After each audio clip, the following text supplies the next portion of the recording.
Hello and welcome to the Judo Way of Life. My name's David. I hope you're well, I hope you're training hard, and I hope you're throwing hard.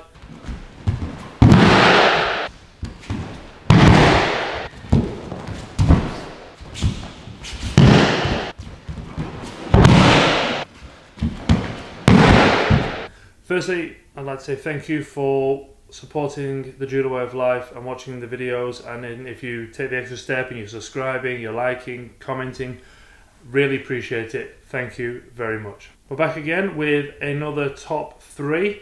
So this time it's going to be Tai Waza techniques. This is all, I think, brand new content, brand new thoughts, brand new information from me. Have a watch, I hope you enjoy, and yeah, that's it really, crack on. First up is Tai Otoshi. This is an absolute beast of a throw that I started working on after going to a Neil Adams seminar when I think I was about 12 years old, and he threw me with it and my legs tingled for a day or two afterwards, and from then on I was like, ooh yeah. So I usually do Tai Otoshi as a secondary attack after maybe Koso Tagari, or I fight left, so if I'm fighting a right-hander, that leg's in the way, I'll stick in a Koso Tagari. Or if it's left on left, then I'll go for the Okuri-Ashi-Harai first, just to get that front leg back and out of the way. In the video, both Isaac and myself are doing the variation where we're dropping our elbow underneath the arm. And what I'll do is I'll just stick in a traditional version. So this is taken from my Goki no Waza series, just to add a little bit of context for the more traditional version. Either way, and both great versions, and obviously there's a lot of different variations of Tai Otoshi out there, but yeah, this sort of more classic version is a particular favourite of mine. Next up is a bit of a curveball, as it's no longer a throw that is allowed under the current IGF rules. Caboose. Oh, fuck yeah. Oh, that's the door, that's the dog's absolute chaos. As I was saying before I was rudely interrupted, this throw is Kabusi-Geishi, probably pronouncing that wrong, but yeah, this was the only leg grab that I would actively seek out in randori competition on a consistent basis. I'd quite often do it off the hajime in the opening, sort of do it as like a bit of a surprise attack, often used with the Koso Tagari to lift the foot up initially and then be able to sort of finish the throw off. I was more of an opportunist with things like Teguruma, Sukui-Nage, if the situation arose. But with this throw, like I say, I would actively seek it out and probably do it in near enough every competition. So depending on how my opponent was stood, if they were stood right-handed, if they were coming out to the strong right foot forward, then I would attack with it. As you can sort of see here, the last few examples. So last but not least is a Ponsi-Nage, specifically the dropping version. This throw is I have used to great success as an under 81, under 90 and under 100 kilo fighter.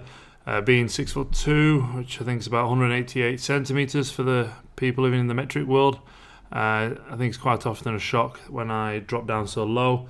Recently just did a video on this, so you can go and check that out. I'll link it down below.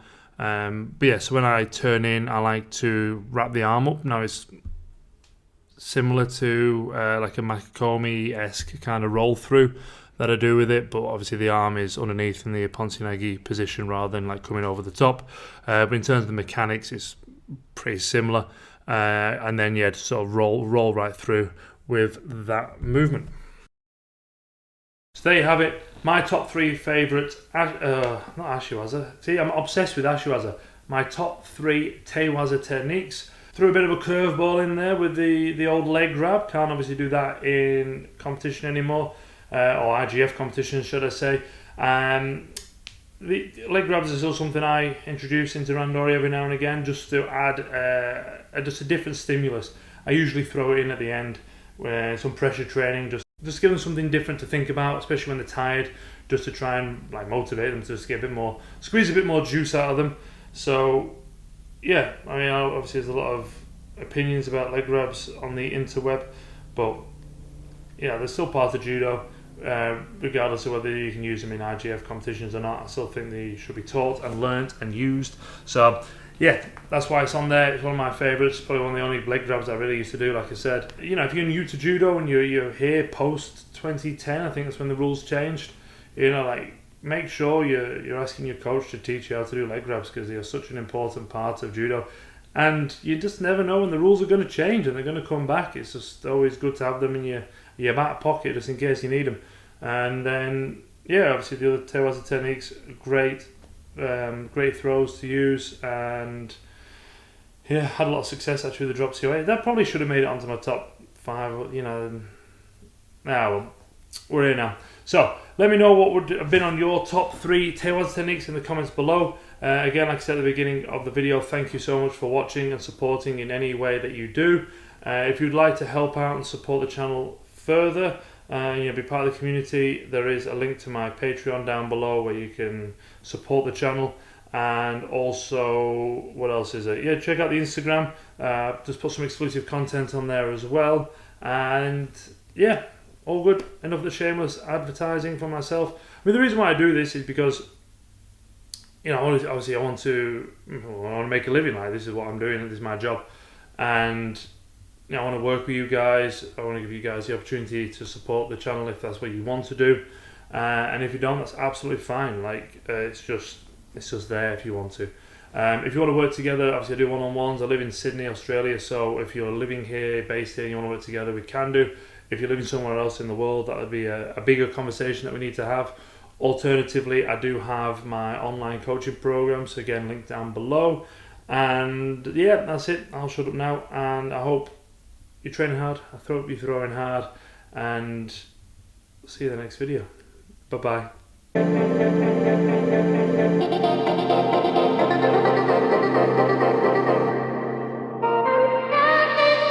This